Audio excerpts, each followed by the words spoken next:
tardes, bienvenidos a la jornada de formación en torno al trastorno del déficit de atención y de hiperactividad, una propuesta educativa organizada por el Centro de Estudios, Innovación e Formación del Profesorado de la Universidad Católica de Ávila y con la colaboración de ABUPI, que es la Asociación Abulense de Personas con hiperactividad o hiperactivas.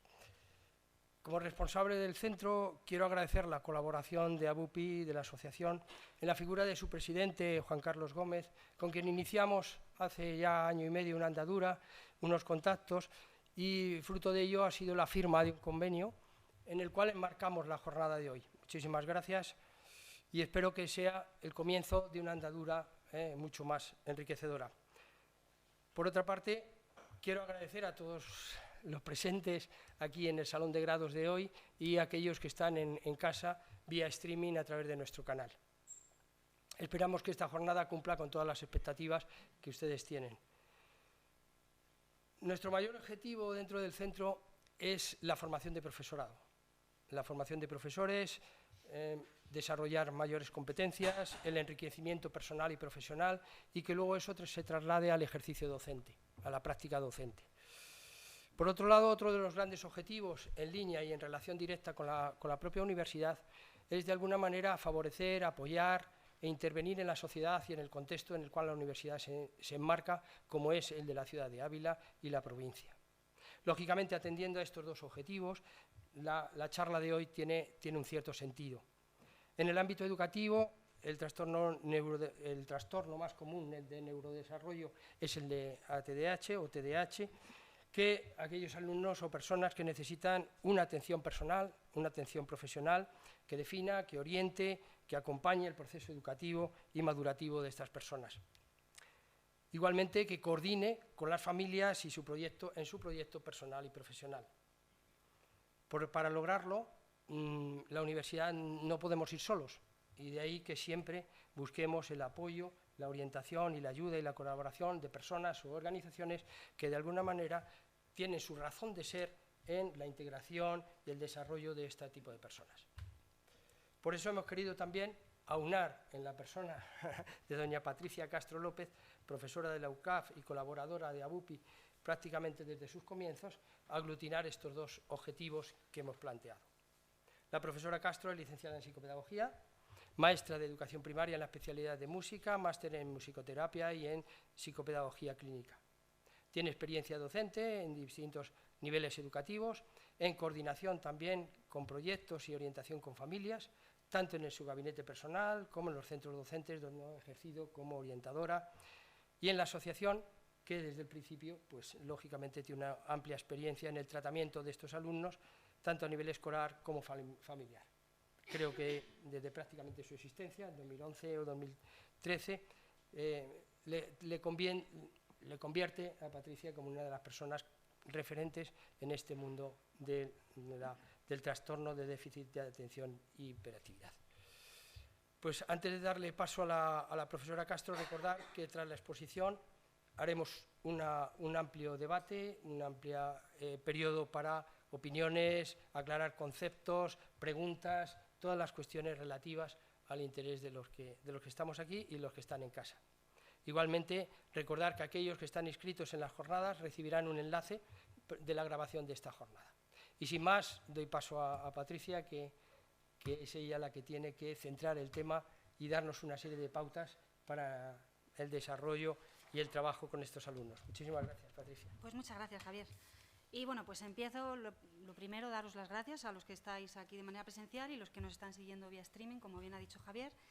Y vamos a intentar, bueno, permitidme, os voy a tutear, ¿vale? Porque, bueno, como ha dicho, vamos a intentar formar un poquito más también al profesorado.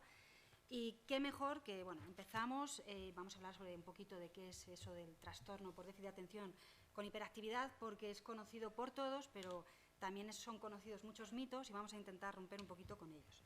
Vamos a ver esa hoja de ruta, ¿vale? Cómo vamos a trabajarlo y en qué partes, bueno, creo que es aconsejable. Primero vamos a aclarar conceptos, porque al final cuando un profesor comprende, entiende y conoce lo que ocurre con su alumno, pues va a ser capaz de empatizar y de adaptar bien pues, todas las necesidades que pueda requerir en ese momento en su aula su alumno o alumna, ¿vale? Vamos a ver qué papel tienen las funciones ejecutivas en el TDAH, qué estrategias y pautas podemos llevar a cabo y, bueno, pues luego os dejaré unas indicaciones para conocer un poquito más, ¿vale? Vamos a empezar, como somos profesores y creo que es bueno y conoceréis todos las rutinas de pensamiento, bueno, pues vamos a sacar una hojita, que nadie se preocupe porque no lo vais a tener que decir en alto, pero sí que vamos a utilizar esta rutina de pensamiento que se llama 3-2-1 puente, como veis ahí, y es una rutina de pensamiento que nos ayuda a conectar los conocimientos previos que puedan tener nuestros alumnos con los que vamos a formar o con los que vamos a consolidar, en este caso, en esta charla, ¿vale? Entonces os dejo un par de minutos, ¿vale? ¿Qué tenemos que hacer? Explico. Tendréis que poner 3 ideas, también podéis poner 3 palabras para que sea más rápido, sobre qué creéis que es el TDAH, ¿vale? Haceros 2 preguntas y poner una analogía, una metáfora o incluso una imagen. Cuando oís la palabra TDAH, ¿qué se os viene a la cabeza? ¿Vale? Esto nos va a ayudar para conectar, ¿sí? Saber en qué parte salimos y conectar con los nuevos conocimientos que espero que durante esta charla podamos adquirir todos. Venga, pues vamos a ello. Desde casa también, ¿eh? Si quieres, Javier. Hombre.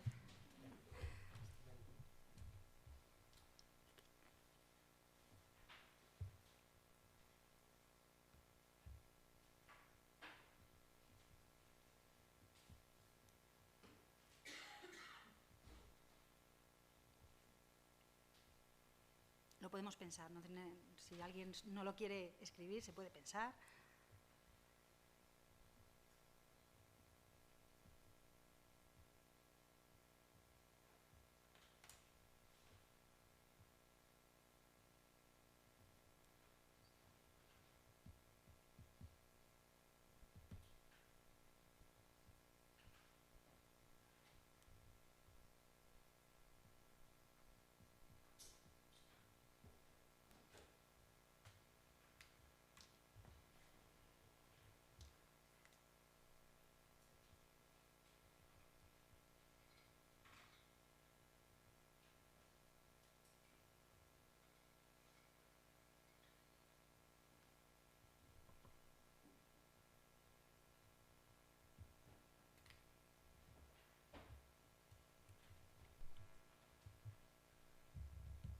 ¿Lo tenemos más o menos? ¿Sí? Venga, pues vamos a empezar entonces a identificar qué es el trastorno por déficit de atención con hiperactividad. Como muy bien ha dicho antes Javier, es un trastorno del neurodesarrollo. ¿Y eso qué quiere decir? Bueno, pues que ese es un trastorno donde se ve implícito la maduración del cerebro, ¿vale?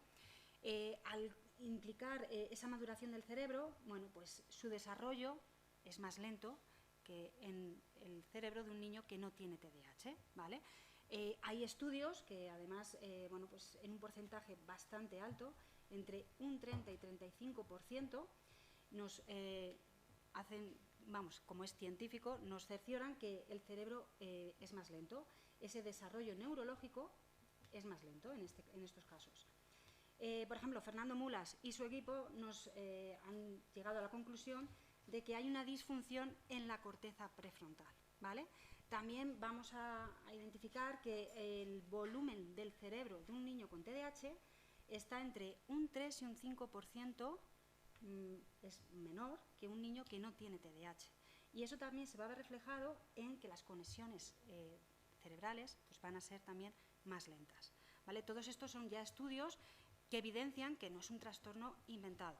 ¿Por qué digo esto? Bueno, pues porque en muchas ocasiones son niños que están etiquetados, que es vago, es que no para quieto, no se mueve, es muy torpe, y con otros trastornos, además que el déficit de atención con hiperactividad, TDAH en adelante, ¿vale? El TDAH está, como digo ahí, dentro del DSM-5 y como un trastorno del neurodesarrollo está junto a otros trastornos, ¿vale? Como el síndrome de Down, ¿vale? Y nadie duda, ¿verdad? Un niño o una niña que tenga síndrome de Down, y es más, no se le señala porque tenga síndrome de Down. En el caso de los niños que tienen TDAH, pues se les señala por esos síntomas, ¿vale? Vamos a ver qué síntomas prevalecen en este trastorno Y tenemos, principalmente, están agrupados en estas tres partes: déficit de atención. Los niños que tienen déficit de atención, que tienen esos síntomas, les cuesta mantener la atención durante un tiempo prolongado. Es decir, la concentración es la que se ve afectada.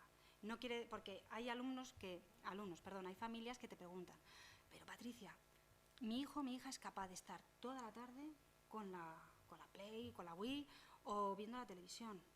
No tiene TDAH. Claro, cuando están viendo o jugando, tienen una motivación extrínseca que es una barbaridad. Hay muchísimos estímulos que les mantienen alerta.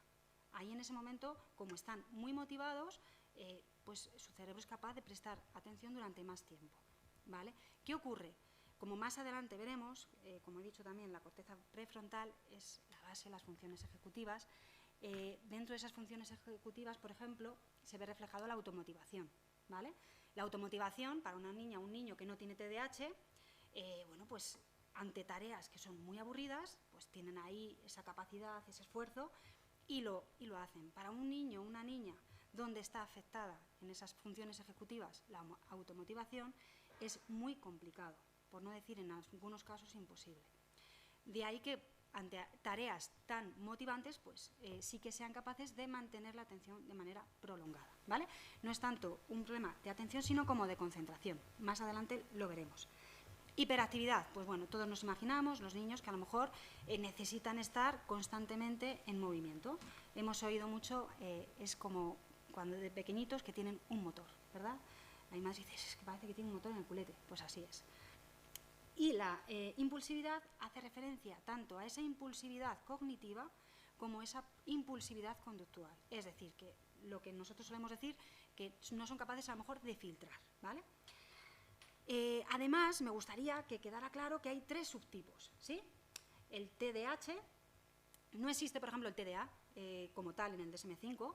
Si alguien no, es que mi hijo tiene TDA, eso de la... No, vamos a ver, hay un subtipo que es inatención. El niño o la niña donde predomina sus síntomas relacionados con la inatención, el subtipo es ese, inatención. Luego tenemos otro subtipo que es el de hiperactividad e impulsividad, ¿vale? Niños que a lo mejor pues, son capaces de prestar atención o concentrarse, pero pues, no pueden parar quietos, son muy impulsivos, ¿sí? Y luego ya tenemos el tercer subtipo, que sería el combinado, donde se ven reflejados todos los síntomas. ¿Qué ocurre? Que nosotros siempre vemos los síntomas, ¿verdad? Imaginaros o bien un iceberg, ¿sí? O una planta y vemos los síntomas, pero nosotros cuando tenemos que diagnosticar a un niño o una niña con TDAH no nos podemos fijar solo en los síntomas. ¿Por qué? Porque son síntomas que cualquier niño en cualquier circunstancia puede tener o presentar, ¿verdad? Si yo no me fijo en la raíz, ¿vale? O en ese iceberg, en la base, que donde está todo, pues a lo mejor es más complejo el saber identificar si realmente tiene este niño TDAH o no. Un ejemplo, un niño que a lo mejor no escucha bien, ¿sí? Y están muy preocupados en casa porque, claro, es que no presta atención, parece que no me escucha, parece que no me está como en su mundo. Pues a lo mejor directamente va la madre súper preocupada y manifiesta estos síntomas a la pediatra o luego a la psiquiatra, pues oye, es que es verdad, son síntomas que se asemejan, pues tiene TDAH. No, pero es que a lo mejor primero hay que ver qué está provocando que ese niño o esa niña esté inatento, ¿vale? Por eso nosotros siempre pedimos que los diagnósticos se hagan de manera bien elaborada, que se investigue en todos los entornos del niño o la niña, porque son síntomas que se dan en todos los entornos, no solo en uno concreto, y porque además el que se haga bien ese diagnóstico se va a ver reflejado luego en qué recursos tenemos que poner en marcha, pero además vamos a favorecer que ese niño o esa niña pues, se desarrolle mejor en su ambiente académico, en su ambiente familiar y en su ambiente social, ¿vale? ¿Hasta aquí todo claro? ¿Sí? Vale, continuamos. Fijaros, el mundo es eso, reveló un montón de gente, un mar de fueguitos. Cada persona brilla con luz propia entre todas las demás. No hay dos fuegos iguales. Hay fuegos grandes y fuegos chicos, y fuegos de todos los colores. Hay gente de fuego sereno, que ni se entera del viento, y gente de fuego loco, que llena el aire de chispas. Algunos fuegos, fuegos bobos, no alumbran ni queman. pero otros arden la vida con tantas ganas que no se puede mirarlos sin parpadear, y quien se acerca se enciende. Este texto a mí me despierta muchas cosas, pero principalmente, aparte de ver que hay mucha diversidad y que en el aula nos vamos a encontrar con muchos fueguitos, nosotros vamos a tener que ser aquel apoyo y aquel reflejo o aquel fueguito donde los niños y las niñas nos miren sin parpadear, ¿vale? Y que seamos capaces de despertar todas las capacidades y potencias que pueden desarrollar a lo largo de su vida. Necesitamos, y los niños con TDAH y con cualquier tipo de dificultad o con necesidades, aunque no tengan una etiqueta, necesitan profesores sensibles, profesores que se formen, ¿sí? Y que cuando nos encontramos con algún caso en clase, que sepáis que podemos saber mucho de TDAH, pero que la única clave es conocer a tu alumno, porque no hay dos TDAHs que sean iguales, ¿vale? Igual que no hay dos personas que no tengan TDAH que sean iguales, ¿sí? Vamos a entrar de lleno en esas funciones ejecutivas y cómo llegamos hasta ahí, ¿vale? Os he expuesto este modelo pedagógico de los 4 cerebros, que es de Rafa Guerrero, y bueno, él sí que en su libro nos explica un poquito que este modelo puede estar un poco limitado porque el cerebro es muy complejo, pero ayuda a explicar y a entender el qué ocurre en un niño que tiene TDAH, qué ocurre en ese cerebro, ¿vale? Partimos, bueno, pues del cerebro, él lo llama el cerebro rojo, que es ese cerebro que actúa, es ese cerebro que está conectado con la supervivencia, con lo que nos permite reaccionar sin tener que pensar, sin que entre de lleno el resto de cerebros. Él, bueno, pues ha separado el encéfalo en estos 4 cerebros que él llama, ¿vale? Es el encéfalo, está separado en estas 4 partes, y al cerebro rojo está conectado con la supervivencia, es el que está más abajo, y sabemos que el desarrollo del cerebro va desde esta zona hacia adelante, ¿vale? Después él habla un poquito del cerebro verde, es el cerebro que siente, está conectado con el cerebro emocional, cerebro límbico, ¿sí? Ahí es donde entran de lleno las emociones, ¿sí? Y además de las emociones, también el aprendizaje y la memoria, ¿vale? Si nosotros vemos de manera precisa el cerebro de un niño que no tiene TDAH y un niño que tiene TDAH, en estas 2 áreas no se va a ver mucha diferencia, ¿vale? Para que pongamos un poco el foco en dónde va a ir, dónde se ve bien, dónde hay dificultades en un niño que tiene TDAH. Vamos a pasar con el cerebro que piensa, el cerebro azul, ¿vale? Es el que se encarga de esa parte pensante y del almacenamiento de la información. Y vamos a llegar al cerebro amarillo, que es el que está en esta zona prefrontal, justo detrás de la frente, y es el que interviene directamente en el TDAH. ¿Por qué? Porque es la base o la sede donde están las funciones ejecutivas. ¿Y qué es eso de las funciones ejecutivas? Pues fijaros, son diferentes capacidades que nos van a permitir, pues, organizar las tareas, planificar, el reconocer las emociones en el otro, pero también reconocer mis emociones. El ser capaz de generar autoinstrucciones, ¿sí? Tanto para hacer una tarea como autoinstrucciones verbales. ¿Sí? Es además una de las características que hay que trabajar mucho. Los niños que tienen TDAH o que tienen algún trastorno, pues desgraciadamente vienen con esa mochila cargada de frustraciones, ¿verdad? Y bueno, pues ante esa mochila cargada de frustraciones, nosotros tenemos que darles recursos para intentar que tengan una mejor concepción de sí mismos, ¿vale? Como digo, ahí al final las funciones ejecutivas son el director de la orquesta, es el que, si yo ahora me pongo aquí como una directora a dirigir y a lo mejor no tengo ni idea o no os conozco, pues esto va a ser un desastre, ¿verdad? Bueno, pues ese cerebro amarillo que dice Rafa Guerrero es el que nos va a permitir que cuando tiene una emoción, pues que el niño aprenda a regularlas. Como hemos visto que el niño pues tiene esas dificultades en esta zona, el profe, en este caso, ¿qué tiene que hacer? Tendrá que actuar como ese cerebro amarillo. Es decir, nosotros tenemos que ejercer de funciones ejecutivas, ¿sí? Tenemos que empezar a planificar, a organizar, a ayudarles, darles ciertos apoyos. El trastorno, el TDAH, es un trastorno crónico, ¿vale? ¿Qué ocurre? Que no se va a curar, pero el niño o la niña va a aprender estrategias para que esos síntomas o bien se vayan acerco más? Vale, perdón. Vale, decía que el trastorno del TDAH es un trastorno crónico. Como no tiene cura, el niño o la niña tiene que aprender estrategias para que no sean dificultades, para que en el día de mañana puedan tener una vida totalmente pues como todo el mundo, ¿vale? Que a lo mejor tienen que tirar más de agenda o de post-its o de recordatorios, oye, Pepito, ayúdame, tal, o en la nevera, que, bueno, viene bien. También os digo, todo lo que hagamos en el aula, y si conocéis un poquito ya más del diseño universal de aprendizaje, el DUA, todo lo que hagamos en el aula, lo que para un niño le puede venir genial, para otro puede ser supervivencia. Entonces, eso como profesores lo tenemos que llevar hasta el final, ¿sí? El de estar delante de una clase y esforzarnos muchísimo por conocer. ¿Y cómo conocemos? Escuchando. Escuchando qué tienen que decir nuestros alumnos, ¿vale? No se trata de mimar a los alumnos, porque hay veces que dicen, es que Patri, las emociones... No, hay que poner límites, normas, pero hay que hacerlo de tal forma que intentemos mejorar y que el niño en tu clase se sienta, el niño o la niña se sienta a gusto, ¿vale? Bien, he puesto esas tres partes para centrarnos un poquito en cómo hacerlo, ¿no? Pues en cuanto a la activación, tendremos que ser ese soporte para que sepan cuándo a lo mejor tienen que rebajar esa activación o esa hiperactividad. ¿Que es difícil? Sí, ¿vale? Porque no es hacer así un gesto y que el niño baje. Pero si pactamos ciertas acciones fuera del aula, oye, ¿qué te parece? Sobre todo cuando ya son más mayores. ¿Qué te parece si entre tú y yo, este gesto, que nadie se va a enterar, yo te lo hago y tú ya sabes que tienes que volver? ¿Vale? Es algo sencillo. No le estoy poniendo delante de los demás, ni le estoy estigmatizando, ni le estoy señalando, ¿sí?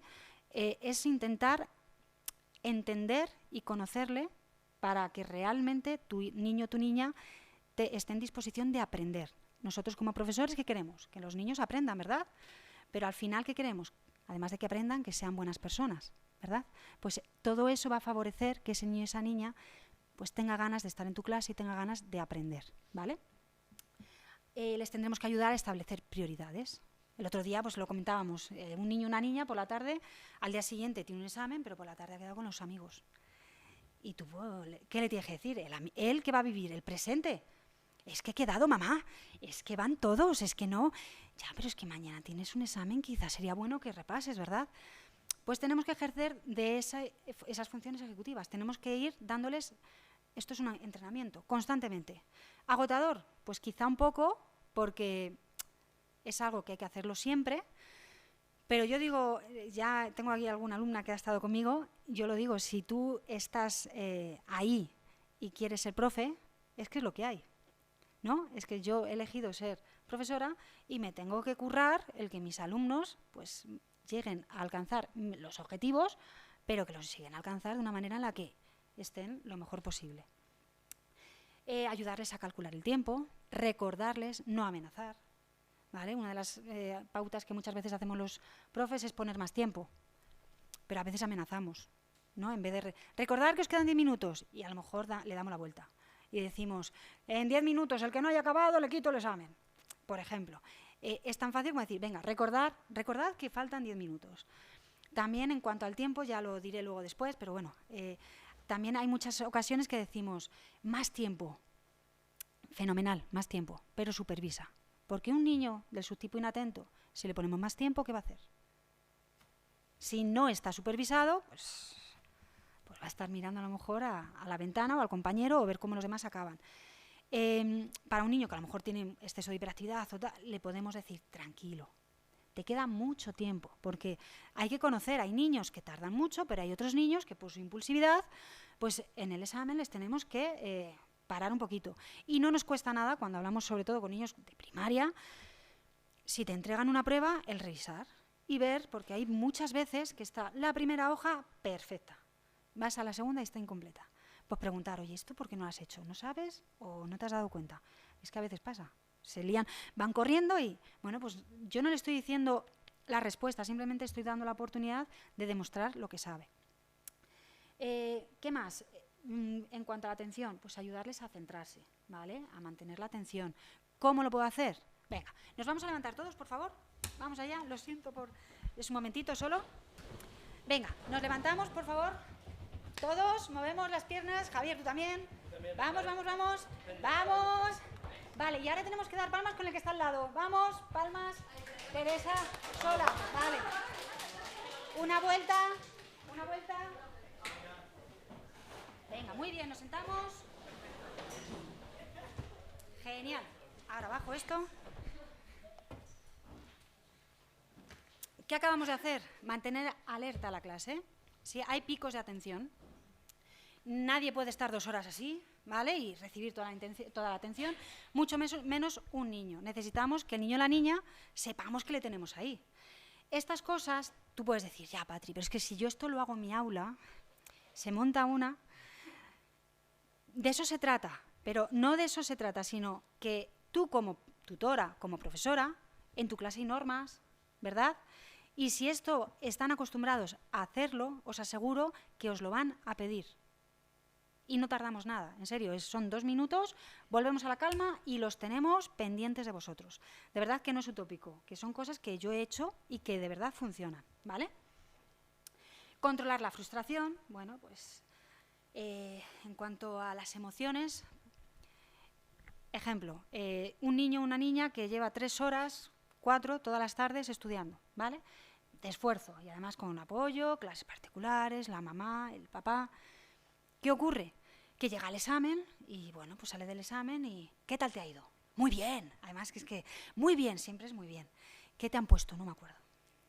Es así, ¿eh?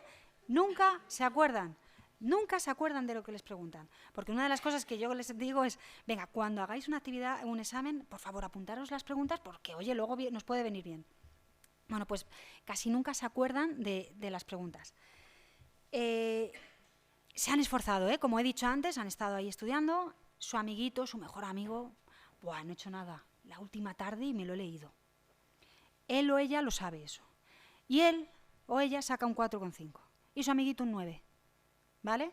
Imaginaros esa frustración. Imaginaros cómo se siente ese niño o esa niña. Si nosotros somos conscientes, y esto va, de verdad, cuando somos profesores, si sabemos que el niño está currando y tiene un 4,8, por favor, un 5. Y cuando digo esto es porque ha pasado muchas veces. Y además que oyes, no, es que es para ver si le da un jolín, pues será mejor que le pongamos un 5, ¿no? Y va tan contento. ¿Por qué? Porque además tú sabes que probablemente tenga adquirido ciertos contenidos mejor que el niño que se lo ha leído la tarde anterior, ¿vale? Entonces, bueno, pues tener en cuenta eso. El autocontrol emocional, lo que comenté antes. El autocontrol está dentro de las funciones ejecutivas. Si está afectada esa zona, les cuesta mucho más. ¿Qué tendríamos que hacer? Ayudarles, poner etiquetas a las emociones. Cuando un niño se enfada mucho, por ejemplo, y se lía a dar patadas, pues cuando está en ese momento, tú no puedes pararte a, no pasa nada, vamos a hablar. No, vamos a esperar a que ese niño o esa niña esté tranquilo, ¿sí? Y cuando esté tranquilo, hablamos. Y le decimos, tienes todo el derecho a enfadarte, pero no puedes pegar, no puedes faltar el respeto a tus compañeros, no me puedes faltar el respeto a mí, ¿sí? Esos límites hay que dejarlos claros, pero nosotros tenemos que ejercer de funciones ejecutivas, como he dicho antes. ¿Por qué? Porque ese niño o esa niña en ese momento no va a ser capaz de hacerlo, ¿vale? Cuando conozco a mi alumno, casi siempre voy a ser consciente de cuando, a veces es difícil, porque en muchas ocasiones no lo hacen porque no pueden. Habrá otras que no lo hacen porque no quieren. Ahí está, si yo conozco a mi alumno o alumna, sé que habrá un momento en el que necesita salir de ahí y te está pidiendo como un respiro, ¿sí? Seguimos. ¿Cómo y en qué se manifiesta? Pues fijaros, cuando entregan trabajos o en el cuaderno, vamos a ver que depende del día, pues vamos a ver días donde está la letra genial, ¿sí? La calidad del trabajo es estupenda y otros días parece que lo ha hecho otro niño o otra niña. Ahí interviene mucho esa motivación extrínseca que hemos dicho antes, lo que tú le digas, ¿vale? Y lo que tú anticipes ante esa tarea. ¿Cómo lo podemos hacer? Pues sin tener ningún cuidado, o haces bien la tarea o ya sabes lo que viene, que además a veces hablamos así a los niños, o, oye, ¿qué te parece si hoy te esfuerzas un montón y haces la mejor letra? ¿Sí? Y le vamos poniendo retos. Cuando hacemos un dictado, un ejemplo, los niños y las niñas tienen que saber dónde se equivocan, ¿vale? El poner, marcar dónde se han equivocado, muy bien. Pero yo os voy a pedir que, por favor, marquéis las palabras que están bien escritas y además las que están con buena letra. Y marcáis, pues Patri, he tenido 8, genial, lo pones ahí. Al día siguiente te aseguro que tienen 12, 14 por lo menos, de las que están bien escritas. De las que están mal, tienen que aprender. Tenemos que ayudarles a conocer sus fallos, como a todos los niños. El error tiene que formar parte del aprendizaje. Se lo tenemos que enseñar de manera que sea natural. El error como algo natural, algo que ocurre, que yo me equivoco, que probablemente esta tarde me equivoque 20 veces, a lo mejor no se nota tanto, pero me puedo equivocar, o cualquiera de vosotros que estáis aquí os equivocáis, ¿verdad? Pues ellos tienen que vivir con esa naturalidad el error, no pasa nada, ¿sí? En la cantidad, pues a lo mejor nos toca seleccionar qué tareas tienen que hacer. En ocasiones hay familias que te dicen, es que tengo que hacer por la tarde lo que el niño o la niña no ha hecho en toda la mañana, ¿no? Si a un profesor o una profesora, que somos los profesionales, nos ha costado que ese niño o esa niña haga toda esa tarea, a una madre o a un padre que lo primero no tienen la paciencia y que su hijo, o sea, es que no es diferente la relación, pues no tienen esas estrategias que a lo mejor podemos tener nosotros. De ahí que tenemos que currárnoslo, ¿vale? La paciencia de un profe, si no hay estrategias y rutinas y plan A, B, C y D, os aseguro que se llena en la primera semana. Pero tal cual, ¿eh?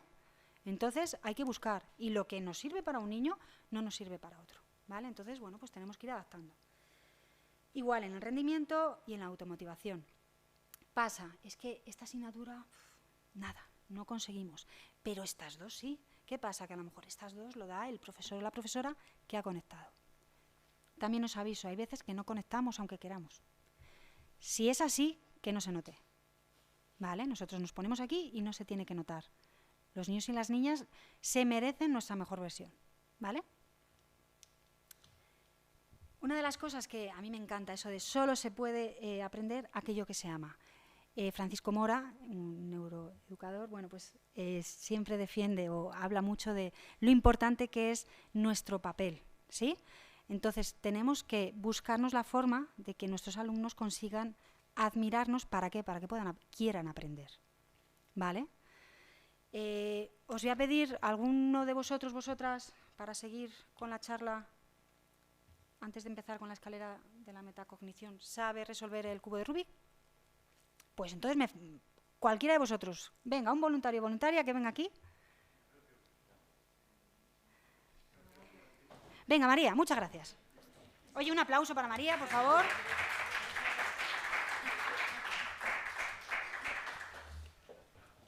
Bien, María. A ver, bueno, este es el cubo de Rubik. Compro uno para cada charla, o sea, se me va el dinero. No te sale rentable. No me sale rentable, es que las pegatinas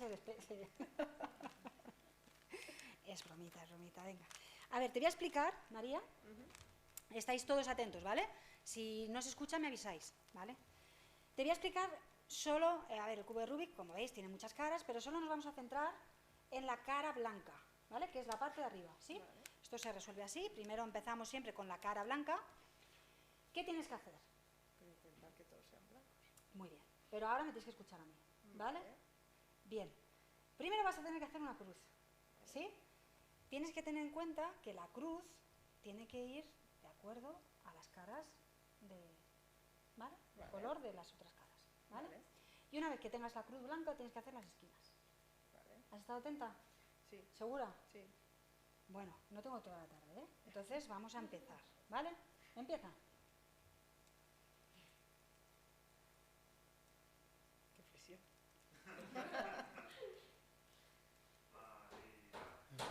Bueno, tengo aquí 3. Pero me has escuchado primero la cruz. Claro, pero eso no es una cruz. No me has escuchado, entonces. Estoy intentando No, así yo no lo he dicho. ¿Lo demás? ¿Habéis escuchado los demás? Bueno, ¿sí? Esta sí ya. No. Además que, mira, se tienen que ir, o sea, que por favor, si puedes darte prisa. Sí. Vale, ya está. Un aplauso, por favor, que sufro yo más. Vale, bueno, esto es un juego, pero los profes a veces creemos que damos las instrucciones adecuadas. Y os prometo que se hace así. Lo primero que hay que hacer es la cruz. y luego las esquinas. Y además yo le he dicho que tiene que tener en cuenta las otras caras. Pero yo no le he enseñado a hacerlo. ¿Verdad que no? ¿Qué más cosas he hecho mal? La presión, la prisa. ¿La he tratado bien?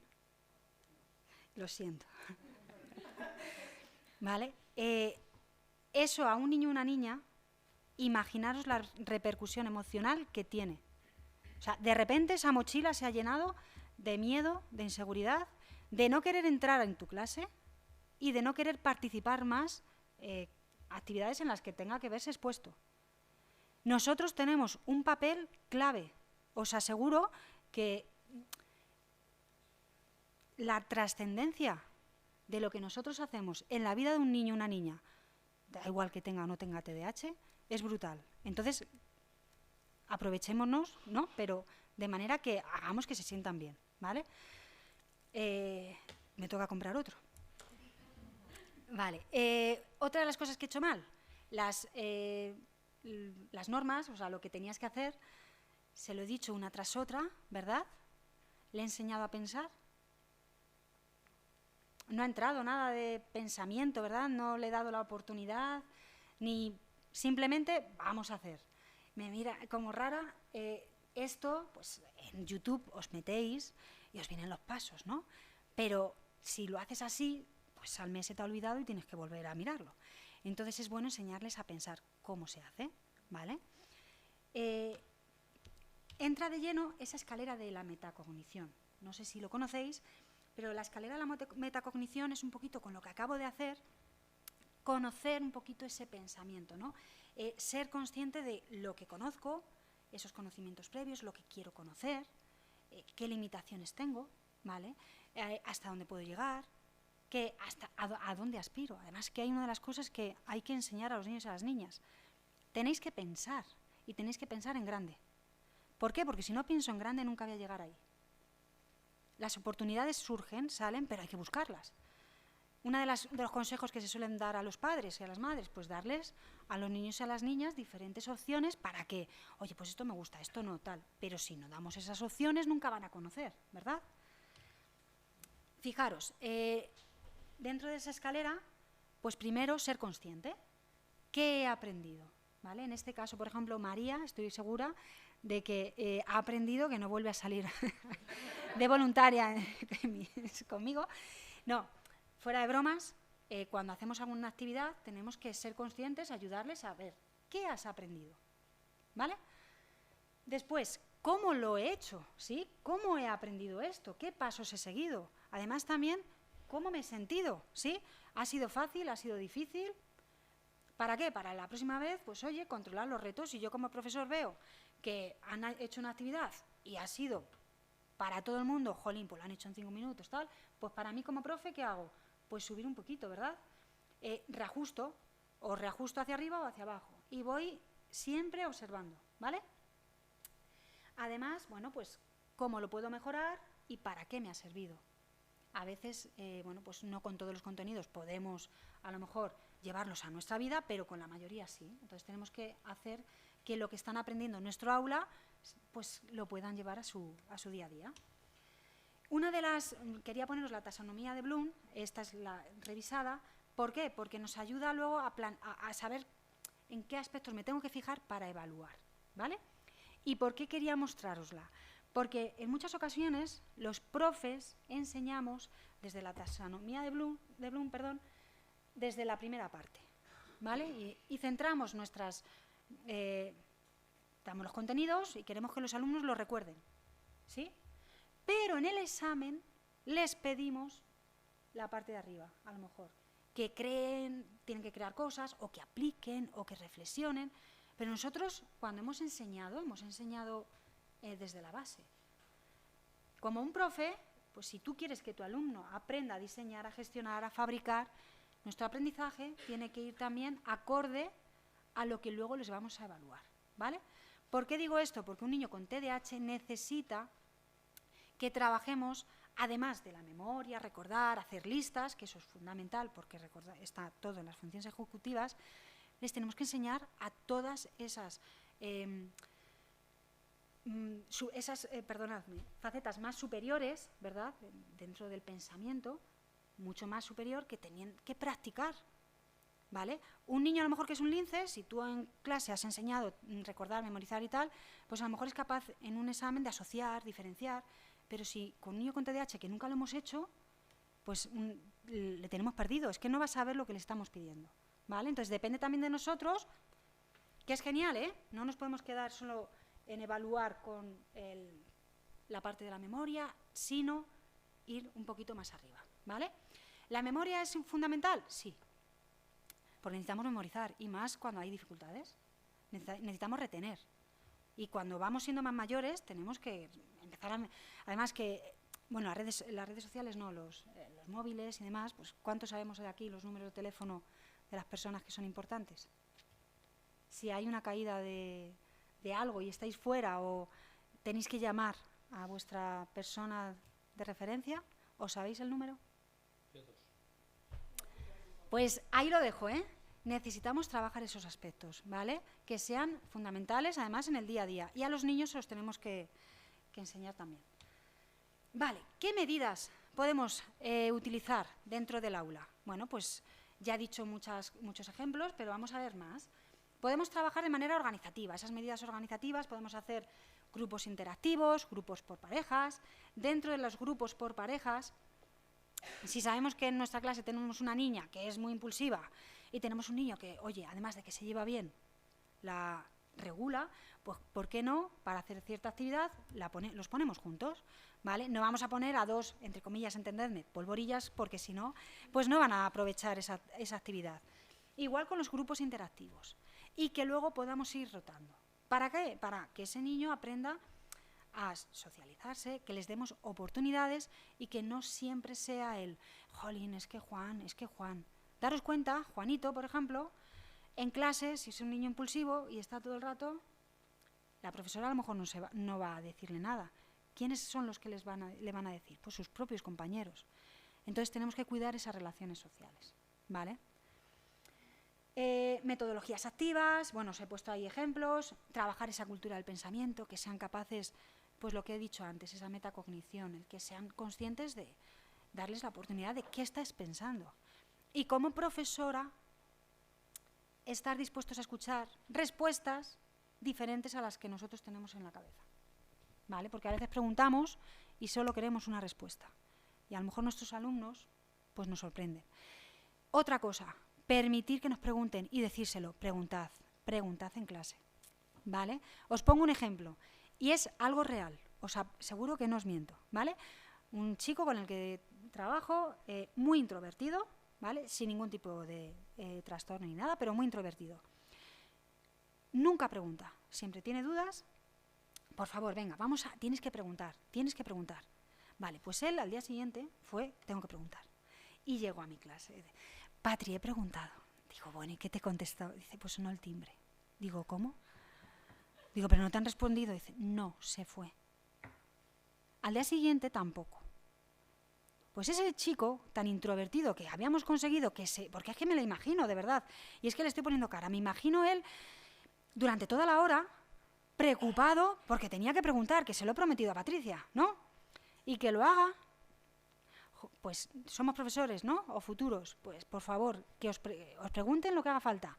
Que desconozco algo, no pasa nada, no te preocupes, lo miro y mañana te explico, ¿sí? No, o sea, con toda la humildad en ese sentido, ¿vale? Y aprendizaje cooperativo, apoyo entre iguales. Ahí os he puesto el diseño universal de aprendizaje, el DUA. Es fundamental que seamos conscientes que necesitamos un espacio en el que nosotros adaptemos para todos, que no, porque hasta hace bien poco integrábamos, ¿verdad? Y, jolín, pues pensabas que era lo que mejor estabas haciendo. ¿Y qué pasa? Pues que te has dado cuenta que a lo mejor pues, para un niño o una niña es mejor que no se sienta etiquetado, que no se sienta señalado y que, bueno, pues todos entramos, todos nos sentimos incluidos, ¿vale? A ver cómo vamos de tiempo. Fijaros, y ahora del libro que habéis leído tenéis que hacer un resumen del primer capítulo, una ficha descriptiva del protagonista y buscar 10 palabras difíciles. Y pensar que me había gustado. Hay muchas formas. oye, hay objetivos que tienes marcados y a lo mejor una de las cosas es el análisis, ¿no?, de ciertos textos, perfecto. Pero normalmente si podemos darle una vuelta para conectar un poquito con los intereses del alumnado, pues mucho mejor, ¿vale? Esto, pues para alumnos ya, hablo de ESO, bachillerato, pues hay que hacerlo, ¿no? ¿Por qué? Porque necesitamos que los adolescentes y también los alumnos de universidad pues sepan escribir, sepan redactar, sepan ponerse delante de los demás y sepan expresar los contenidos que saben, ¿vale? Vale, y vamos a seguir con estrategias y pautas.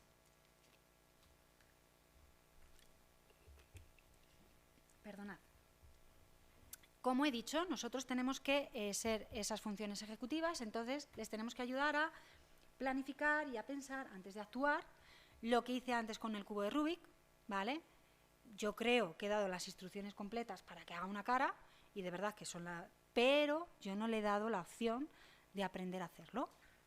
Entonces, pues a veces cuando hacemos una cosa y vemos que la mayoría están desconectados, a lo mejor no es que ellos no lo hayan sabido entender, sino que nosotros no hemos sido capaces de explicarlo de tal forma que llegue de manera concreta, ¿vale? En nuestras clases, pues utilizar siempre el ambiente que sea estructurado, predecible. Bueno, pues servirnos mucho de los tablones para horarios, para exámenes, e incluso en la pizarra dejar un hueco todos los días, a lo mejor para las tareas.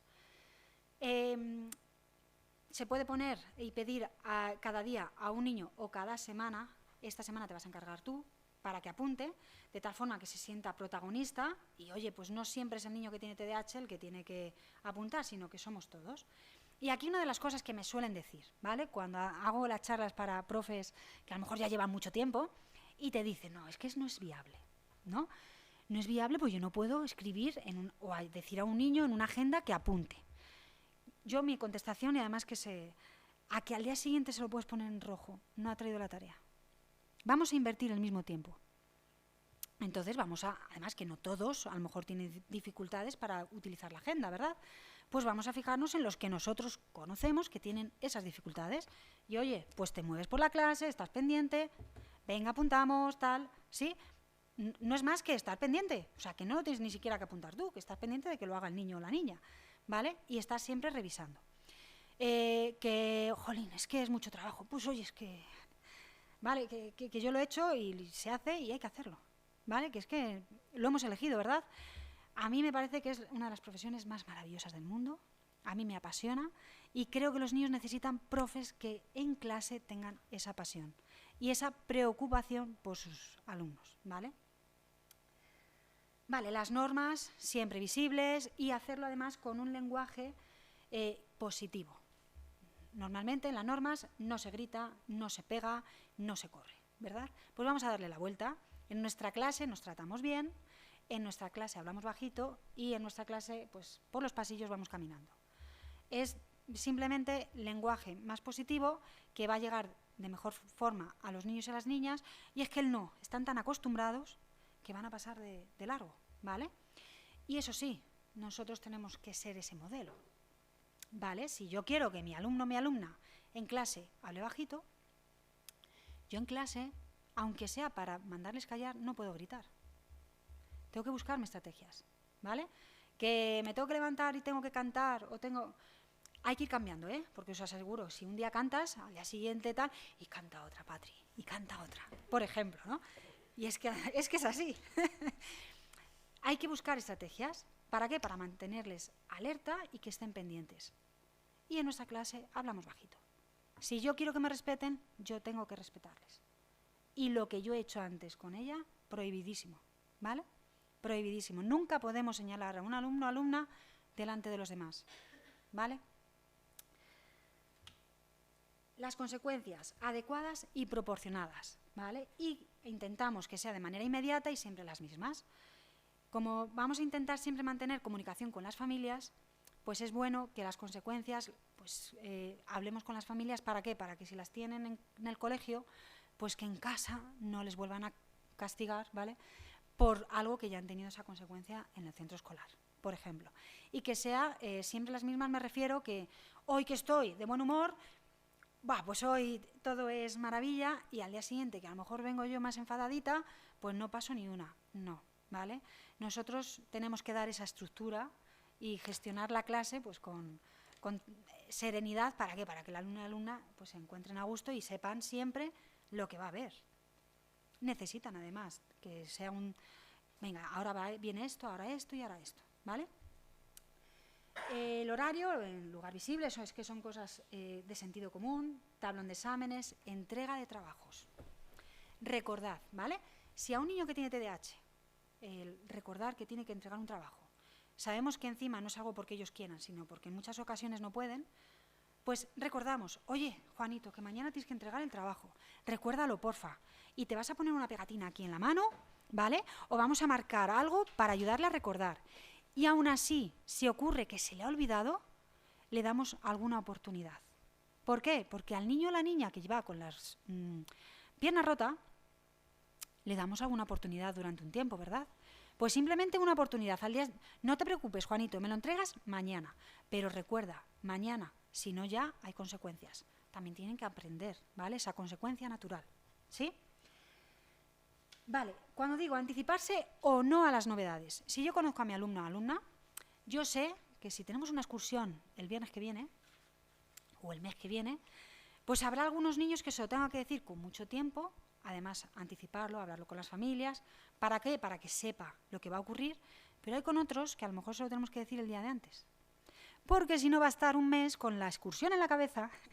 ¿Y cuándo vamos a la excursión? ¿Y dónde vamos? ¿Y qué vamos a hacer? Oye, ¿me puedo llevar el pantalón? Y es que es así, ¿vale? Entonces, bueno, pues como conozco a mi alumno o alumna, me voy adaptando. Agenda, lo que he dicho antes, reconducirles, ¿sí? Y de verdad que para nuestro ambiente de aula viene genial que todos aprendan a utilizarla. E incluso si veis que a algún niño o alguna niña les cuesta en exceso, pues estar ahí más, encima. Y, oye, hay colores, hay muchos colores, ¿verdad? Ahí tenemos bolígrafos, afortunadamente, ahora que no solo está el rojo. Y el rojo como que lo tienen siempre asociado a algo ahí. Pues, oye, vas a escribirlo con tu mejor, con el color favorito, venga. Tienes que entregar esto mañana, ¿vale? ¿Qué más? Pues, muévete por la clase, ¿sí? Yo hoy, sabéis, si me conocéis, ¿verdad? Me cuesta estar quieta, pero hay que moverse. ¿Para qué? Para mantener ese contacto visual y saber que están todos conectados, que están contigo, ¿sí?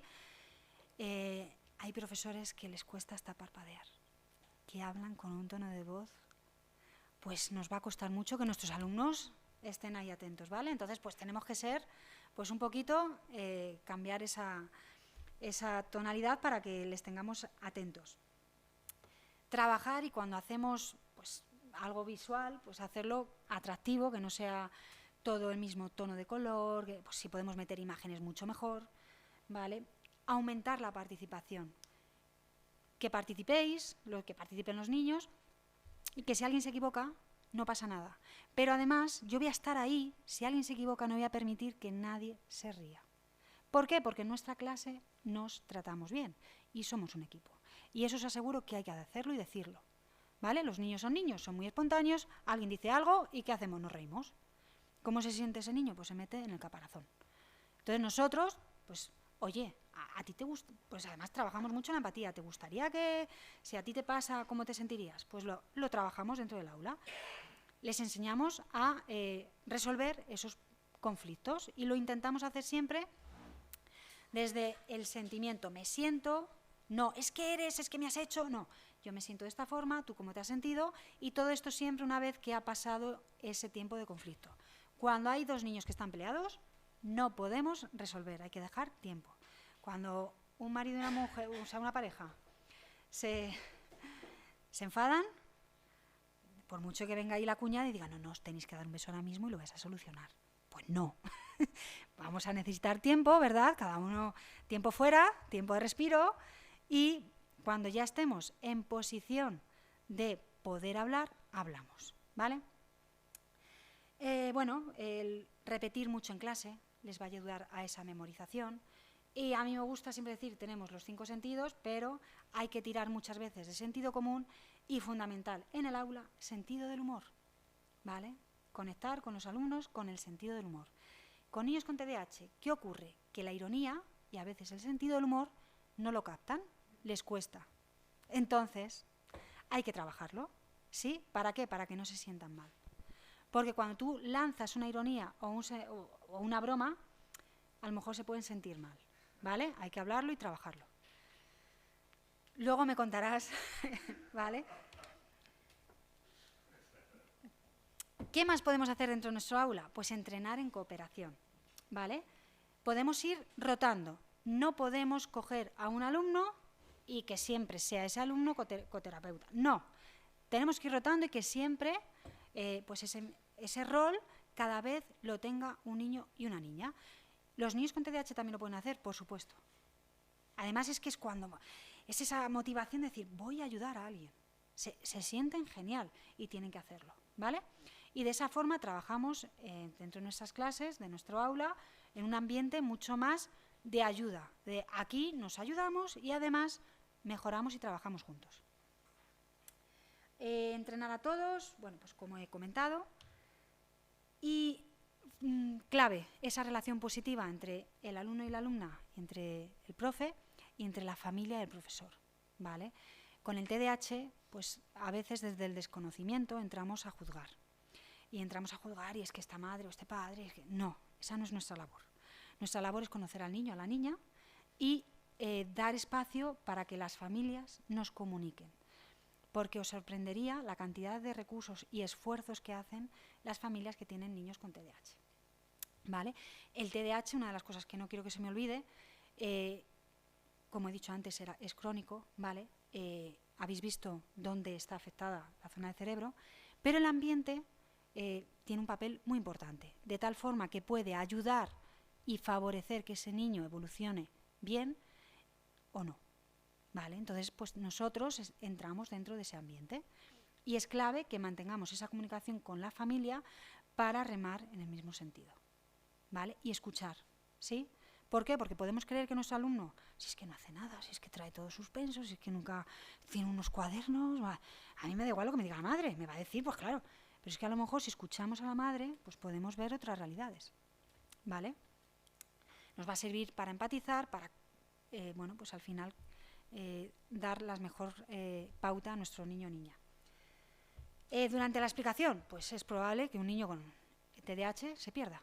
Entonces, darle la opción, lo primero, de volverlo a explicar, o no como un castigo, ¿no? Sino, no te preocupes, yo te lo explico de otra forma, pero estar pendientes de que le haya llegado toda la información, ¿vale? Lo que dije antes, más tiempo pero supervisado y permitir que se muevan. Permitir que si tú estás explicando y sabes que ese niño o esa niña necesita estar dibujando, a ti no te está haciendo ningún daño, no está molestando a nadie. Y ese niño o esa niña te está escuchando mejor que si está así. ¿Vale? ¿Por qué? Porque el estar así para ellos supone un esfuerzo extra. Y el estar así supone que estén pensando en tengo que atender, pero no están atendiendo a lo que tú quieres que aprendan. Entonces, si un niño o una niña necesita dibujar o hacer... bueno, es que se me viene a la mente algún caso, no pasa absolutamente nada, de verdad. Ahora, cerciórate de que está aprendiendo, ¿vale? Y bueno, pues lo más importante, un niño o una niña va a admirar el profesor o la profesora que eres, ¿vale? No lo que dices, sino lo que vas a hacer y lo que haces durante tus clases. El cómo les tratas, el cómo tratas a su familia, el cómo tratas a tu compañero o compañera que entra. Imaginaros que estamos trabajando, que no hay que mentir, ¿vale?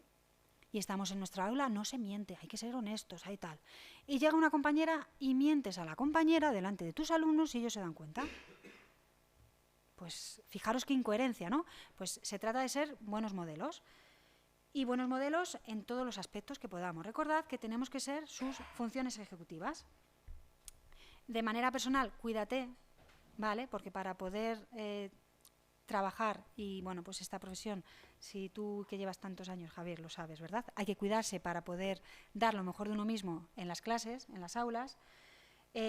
Escuchar, observar más, empatizar, conectar, bueno, son cosas que ya he dicho. Y sobre todo, permítete caer. ¿Para qué? Para levantarte y coger fuerzas, como decimos. E intenta ser la mejor versión del profe o de la profesora, ahora los que estáis empezando, esa ilusión que tenéis, pues que seáis capaces de mantenerlo en el tiempo, porque es una maravilla el poder dedicarse a despertar esas ganas y esas ilusiones por aprender en los niños y las niñas. Los niños que tienen TDAH tienen el mismo derecho que los demás a optar a esas capacidades, a explotar todo su potencial. Y bueno, pues ahora vamos a cerrar esta pequeñita formación con esa rutina de pensamiento, y me gustaría que, bueno, pues los que lo habéis podido escribir o los que habéis pensado, si algo ha cambiado, si habéis aprendido algo nuevo, ¿vale? Para conectar ese puente, por eso esa rutina de pensamiento se llama puente, para que sirva de puente entre lo que sabía y lo que ahora, bueno, pues si algo os ha llegado, ¿vale? Os dejo 2 minutitos, ¿vale? Antes de cerrar y empezar con las preguntas, ¿sí?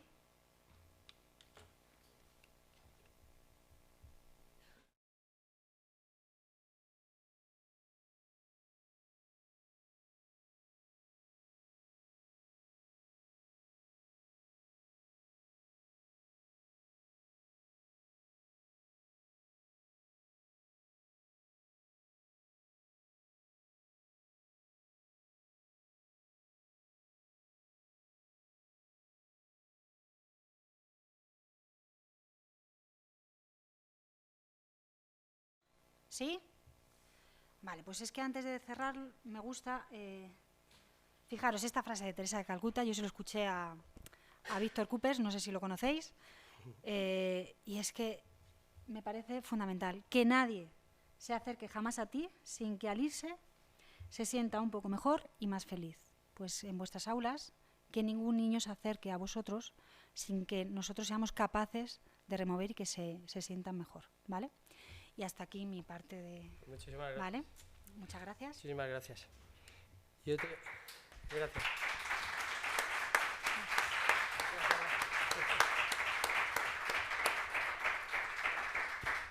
Muchas gracias, Patricia. Muchas gracias. Yo te voy a contar mi analogía, ¿vale? Perfecto, Te voy a genial. contar mi analogía, un poco para romper el hielo. Allá por el año 95, 96, era yo jefe de estudios de secundaria. Y siendo jefe de estudios de secundaria me encontré a y la analogía es la de un muchacho que ya no me acuerdo ni cómo se llama ni tal, pero le tengo en la cabeza, en el cual, pues claro, cada 2 días estaba en mi despacho. Y al final, bueno, pues intentando, al final descubrimos cuál era su problema, pero es que las preparaba como Amancio. Y bueno, yo qué sé, un día, pues simplemente se apagó la luz de repente en el colegio y directamente, no sé, se me encendió la luz. Allá que fui a por él, ¿qué has hecho? Los 2 plombos los había bajado, bueno, esas historias, ¿no? Daos cuenta que es un camino muy largo por recorrer, que estoy hablando de los años 95, 96, y bueno, todavía no sé yo si hemos recorrido lo que realmente debíamos de recorrer. Os lo digo porque, por ejemplo, tú sabes que perfectamente para la solución que se plantea para estos alumnos a la hora del examen de selectividad o en la EBAU es un poquito más de tiempo. Con lo cual no sé si hemos avanzado o no hemos avanzado mucho en esto, ¿no? Lógicamente es un reto, es importante, es un reto para todos los profesores, un reto el poder desarrollar no solo con estas dificultades, sino que con otras que nos hemos encontrado y nos estamos encontrando en las aulas constantemente. Y bueno, pues ahí está quizá un camino, no más de lo mismo, sino intentar algo diferente, ¿no? Vale. Sí, mira, una de las cosas que me gusta que hayas dicho esa analogía, ¿por qué? Porque a ver, cuando nos dicen, es que este niño está intentando llamar la atención. Pues si está intentando llamar la atención, demos atención, ¿no? ¿El por qué? Porque a lo mejor había algún problema de raíz en el que hay que, a lo mejor, intervenir o trabajar. ¿Para qué? Para que ese niño o esa niña esté cubierto. Cuando nos dicen, si tu hijo te llama la atención, déjale, no le hagas caso, te está llamando la atención. No, al contrario, de verdad, hay que dar esa atención, pues si te lo está demandando es por algo. ¿Vale? Bien, bueno, ¿tenéis alguna pregunta? ¿Queréis? Sí, perdonad la intervención personal. No, al ¿Alguna contrario. pregunta? Adelante, don Rafael. Gracias. ¿Se oye? Ah. Parece un helado. ¿Cómo enseñar a un niño a usar su cerebro? Jo, es que es muy complejo. Porque el cerebro no deja de ser un órgano. Sí. Entonces, ¿cómo puede una persona conocer su cerebro para ser dueño del cerebro? O para ser dueña del cerebro. ¿Eso se ha estudiado? A ver, sabemos que el cerebro es muy complejo, entonces es complicado el controlar toda la capacidad cerebral que tenemos. Además que en muchos estudios te hablan un poquito de, a lo mejor, imagínate, el pensamiento que nosotros controlamos, el 10 o el 15%. Porque si nosotros controláramos... ¿Se puede calcular realmente? Lo que te acabo de decir, sí, eso está controlado, que somos capaces de controlar lo que pensamos un 10-15%. ¿Por qué? Porque si no estaríamos constantemente controlando lo que pienso. O sea, cualquier movimiento... Si lo controláramos sería maravilloso. O no. No sé qué decirte. No, a ver, respecto a tu pregunta, sobre todo a un niño con TDAH necesita saber que no es su culpa, por ejemplo. Entonces, si te toca como tutor o como tutora estar dentro de una clase con un niño con TDAH, habla con la familia y saber hasta dónde sabe ese niño o esa niña que tiene TDAH. Ahí, mira, te voy a decir, Rafa Guerrero ha hecho un cuento para explicar a los niños con esos 4 cerebros, se llama Los 4 cerebros de Arantxa, para explicar a un niño y que sea consciente de cómo funciona su cerebro. ¿Vale? Sí que es verdad que a nosotros, cuando somos pequeños, no nos han enseñado que tenemos funciones ejecutivas y que sabemos planificar, tal. Pero eso va implícito en todo lo que he comentado antes, el cómo tenemos nosotros que ayudarles a organizar. Sí, cuéntame. Con esto acabo ya, no voy a ser más pesado. Pero has tocado un punto muy importante en la educación, que es el sentimiento de culpa. ¿Cómo ayudar a los niños a que no crezcan sintiéndose culpables? Sí, pues sí. Sabiendo corregir, pero que crezcan libres de ese sentimiento de culpa que les hace crecer con baja autoestima. Vale, tú vas a poder controlar lo que hagas en tu clase y mientras estás tú, ¿vale? Entonces, en ese ambiente, tú lo que puedes controlar es que tus niños, yo es que son mis niños, ¿no? Que nos tratemos bien y vivir el error de manera natural, ¿vale? Y además mostrarte tú como ejemplo. Equivocarte, y a veces habrá que equivocarse aposta, O sea, ¿vale? Para que lo vean. ¿Puede decir al niño que se ha equivocado él? ¿Cómo? Sí, ¿Cómo? O sea, un adulto puede decirle a un niño que él se ha equivocado y a pesar de ello no perder su autoridad. Por supuesto. De hecho, la va a ganar. ¿La ganas? Yo creo que sí. Ah, vale. No, Sí. es que... Si tienes en tu clase unas normas, unos límites establecidos y saben hasta dónde van a llegar, me parece que desde el respeto es de la mejor forma que un niño va a aprender. ¿Vale? Es lo que comenté antes. Es que estoy totalmente de acuerdo. Ya. Muchas gracias, Rafa. Sí. Venga, ¿más dudas o preguntas? ¿Alguno desde casa? Es verdad, ¿desde casa hay alguna pregunta? No.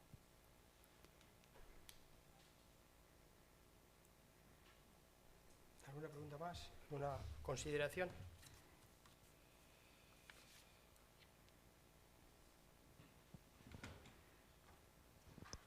No os quedéis con dudas, de verdad.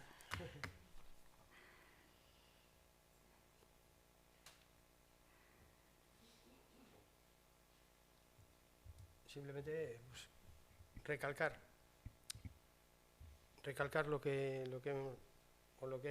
has dado a entender, el profesor como elemento clave fundamental en el proceso educativo. Y es necesario el reforzar la labor docente.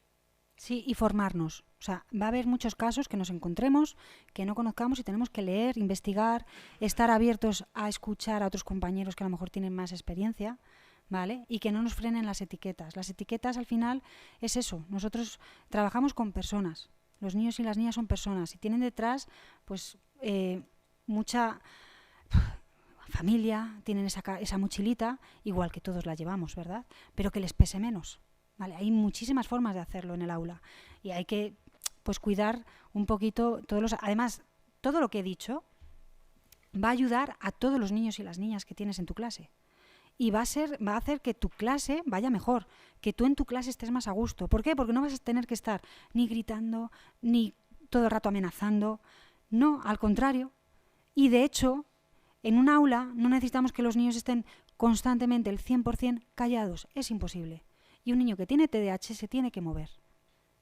Y es que además este ejemplo lo pongo muchas veces. Si un niño es diabético y le da una subida, una bajada, ¿tú vas a actuar o le vas a recriminar? Vamos a actuar, ¿verdad? Con un niño con TDAH, ¿qué hacemos? Señalamos el síntoma y nos fijamos solo en el síntoma. No, eso es muy, entre comillas, simple. Vamos a ir a la raíz y vamos a currárnoslo, ¿no? Nosotros somos los profesionales. Las familias en muchas ocasiones van a hablar con nosotros pidiendo ayuda y decir, necesitamos que nos echéis una mano, porque todo lo que yo estoy trabajando fuera del centro escolar no es que no vaya a servir, todo sirve, ¿no? Pero es mucho más enriquecedor si vamos de la mano y el tutor o la tutora y los profesores están ahí implicados con nosotros. ¿Por qué? Porque ese niño va a crecer con mucha más alegría, no va a estar estigmatizado, ni lo que has dicho antes, la culpa, el sentirse siempre mal, y valorar el proceso, no el resultado. ¿Por qué? Porque los niños se comparan, lo que he dicho antes, el niño que ha sacado un 4,5, ¿con quién se va a comparar? Con los amiguitos. O sea, ya él mismo lo va a hacer, se va a comparar con el igual. Pues nosotros por lo menos valorar ese esfuerzo, ese trabajo, ¿sí? Y dar esa oportunidad. Bien, ese es un reto. Yo creo que estamos ya lo digo desde el punto de vista de profesor, del día a día, ¿no? Esta mañana he tenido un grupo de primero de secundaria, o sea, como profesor. Hay varios retos que hay que conjugar y yo creo que las dos únicas salidas son, por un lado, la autonomía didáctica, la autonomía del profesor, el que pueda plantear su propia metodología, pero también su propia evaluación, para poder evaluar procesos y no evaluar contenidos y no evaluar... Gracias. Vale. Y no evaluar otras cosas, y entonces podríamos dar un cambio completamente distinto a la manera y a la metodología, y por tanto ahí cabría todo el diseño universal de aprendizaje, todo lo que es podemos hablar de enseñar a pensar o de trabajar por proyectos o por portafolio, lo que quieras, ¿no? Y por otro lado, la personalización. Es decir, cuanto más tardemos en personalizar la enseñanza, más tardaremos en solucionar los problemas. No es solo atención a la diversidad. Me refiero ya, no es necesidades educativas especiales, sino necesidades educativas personales. Es decir, cada uno tiene su propia necesidad. Exactamente. Uno de atención, otro de... Y conjugar eso es el horizonte que debemos hacer. Y ahí está el equipo docente para, en base a su autonomía, plantearse estos retos. Y no hay más. Si no, pues iremos haciendo lo mismo, repetido, cambiaremos algunas cosas, pero no lo suficiente, no la esencia fundamental de lo que puede ser la enseñanza y el aprendizaje. Si no cambiamos eso, pues podemos conocer mucho el cerebro, podemos conocer mucho a estos alumnos, sus dificultades, sus problemas, pero no podremos poner solución. Es imposible. Entonces, o damos un cambio y un vuelco a esta situación, o va a ser un poco complicado. Sí, además a esa autonomía hay que añadirle los recursos, ¿verdad? A más recursos personales, más profesorado. Autonomía de gestión, una autonomía pedagógica y, lógicamente, en esa autonomía de gestión entra la autonomía en cuanto a recursos. Y más con los recursos de las nuevas tecnologías, ¿no? Evidentemente. Son, digamos, esos aspectos que hay que dar la vuelta y bueno, pues ya aprovecho y hago propaganda, porque pues la LONDOE es un momento importante para poder desarrollar esto. Hay algunos artículos y hay algunas cosas que plantean la posibilidad de esta autonomía, cosa que pues desde el centro vamos a dedicar una jornada precisamente a toda esta cuestión de la LONDOE, ¿vale? Entonces ya aprovecho para anunciarlo, ¿vale? Vale, mira, voy a contestar un par de preguntas. Verónica nos dice que cómo podemos comprobar que el niño que está pintando mientras explicamos realmente está atendiendo a la explicación. Pues es fácil, ¿eh? Eso ahí, después de que tú has explicado, te acercas en bajito, oye, ¿qué he dicho? Y que te lo explique. E incluso eso también se ve reflejado muchas veces en los resultados y a la hora de hacer la prueba. ¿vale? Pero simplemente acercarnos y no... O sea, si tú conoces al alumno, sabes que a lo mejor si realmente está pintando y sabes que te está escuchando, te acercas y enseguida lo sabes, ¿vale? Y luego, lo digo porque es que de verdad, tengo aquí a una niña que hacía... Te lo juro, dibujaba y bueno... Es que no puedo por protección, ¿no? Porque, oye, no quiero que nadie se sienta identificado. Pero sí es verdad, ¿eh? Y otra pregunta decía, cuando el niño es muy impulsivo y si le niegas algo, enseguida salta y se descontrola. ¿Qué puedes hacer? Vale, depende de la edad del niño, ¿vale? Yo imagino, si el niño es impulsivo, imaginaros, o bien en clase o en casa. En clase podemos tener... lo iba a haber traído, pero he dicho, bueno, para otra ocasión. En un botecito vosotros echáis agua, echáis purpurina y pegamento, ¿vale? De esa forma es el bote de la calma.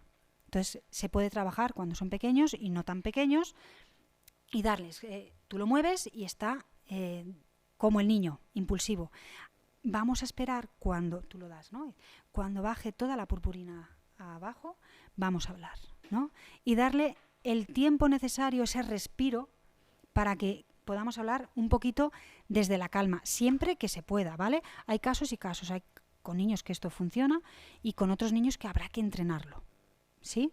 Y lo podemos hacer de manera general en el aula, dar ese tiempo para respiro. Cuando he dicho respiro, también necesitan respiros cerebrales. Lo que he hecho antes, que os he levantado y tal, necesitamos respiros cerebrales, tiempo fuera. Y si yo estoy a lo mejor muy saturada y yo no voy a poder ir del aula, ¿verdad? Bueno, pues cuando acabe mi jornada me cuido y lo trabajo, ¿vale? Porque un niño o una niña no necesita que su profesora esté gritándole o le haga sentir mal, ¿vale? Ahora sí, dentro de mi experiencia, pues oye, que yo creo que somos más los buenos que los malos, ¿vale? Que hay mucho profesor y mucha profesora buena que trabaja de manera sensacional, que se preocupan, que planifican, que están pendientes, que atienden, que su clase, ¿vale? Que hay muchísimos profesores que lo hacen, ¿eh? Que yo quiero... Sí, que no quiero yo que suene... Yo también quiero reforzar esa tesis porque una de las cosas que hay que dar cuenta es que las ratios son muy altas. Los alumnos, perdón, yo quería también reforzar esta teoría porque las ratios son muy altas y tienes una clase que, bueno, pues puedes tener perfectamente dos alumnos TDAH, uno o dos autistas, puedes tener dos que no conocen la lengua porque han venido ahora mismo de algún otro país. Y tienes 25 horas de clase y nosotros hay que darse cuenta también que, por ejemplo, en España los profesores son de los de la Unión Europea, quizá el país que más relación directa hay entre horas de clase de tiza, con sus horas laborales. Con lo cual, cuando prepara proyectos, cuando estudia, cuando prepara lo de sus alumnos, cuando prepara la atención a esos alumnos y los materiales adecuados. Es decir, que si algo estamos avanzando es, en muchos casos, gracias a las costillas de los profesores.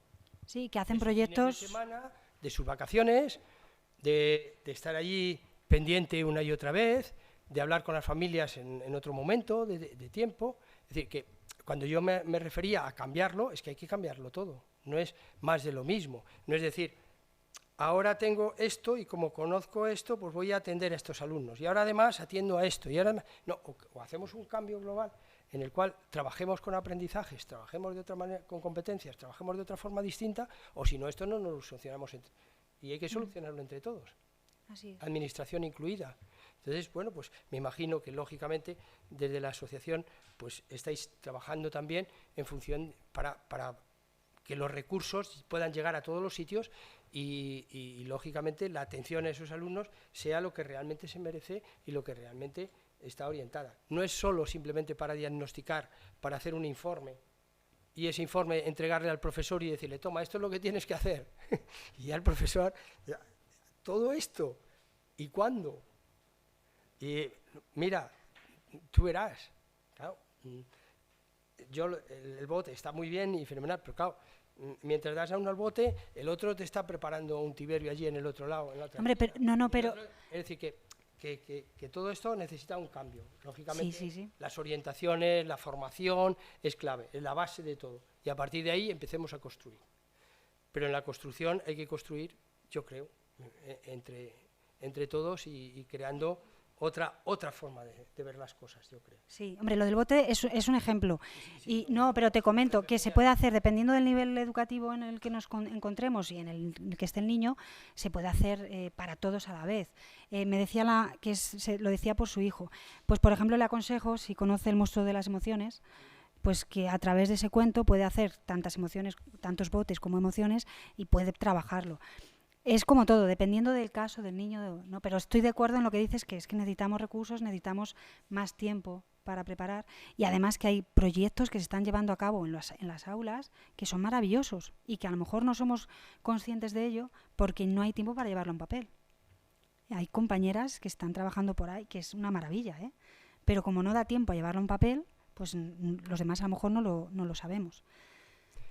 Bueno, pues iniciamos un camino y bueno, pues esperemos que entre todos pues podamos revertir estas situaciones, los retos y conseguir objetivos entre todos, y para eso está la universidad, está asociaciones como la vuestra, y con lo cual, pues bueno, pues estamos en ese camino en el cual el entendimiento es fundamental.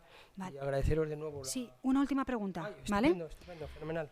Me dice una profesora que también es madre y me dice, ¿es cierto que las pantallas aumentan su hiperactividad? A ver, el TDAH, una pantalla, no va a hacer que un niño o una niña tenga TDAH, ¿vale? O sea, hemos visto, ¿vale?, que hay una disfunción cerebral. El abuso de las pantallas no es bueno para un niño que tenga TDAH ni para un niño que no lo tenga. No es que aumente su hiperactividad, pero sí que es verdad que están recibiendo muchísimos estímulos constantemente y además es ese momento que tiene para él, para ella, y cuando a lo mejor la madre entra de lleno, pues le cuesta desconectar de una realidad pues mucho a lo mejor más aburrida.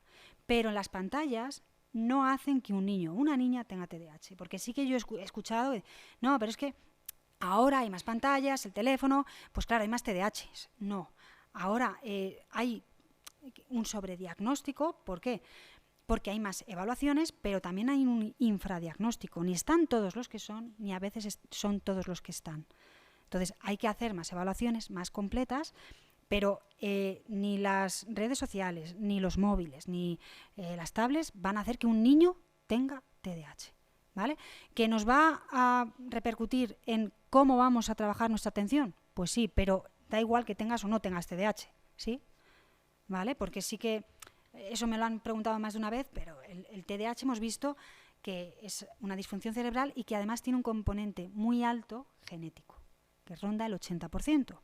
Muchas de las familias, cuando diagnostican a su niño o a su niña, dicen, uy, si es que yo me veo reflejada en mi hija o en mi hijo, si es que yo era así, si es que... ¿Cuándo se dan cuenta? Pues ahora hay mucho estudio también sobre el TDAH en adultos, por eso mismo también. Entonces, que se le dé más visibilidad no quiere decir que haya más, ¿vale? Hay que tener cuidado. Ni todos los niños, como he dicho antes, que en clase no prestan atención, tienen TDAH o están activos, no. Pueden tener detrás pues una situación personal o un fallecimiento o que provoque los mismos síntomas, ¿vale? Entonces, pues ser rigurosos en ese aspecto del diagnóstico. Vale, pues... no, que yo vea, no. Bueno, pues nada, pues muchísimas gracias. Gracias. Muchas gracias a vosotros. Estáis aquí.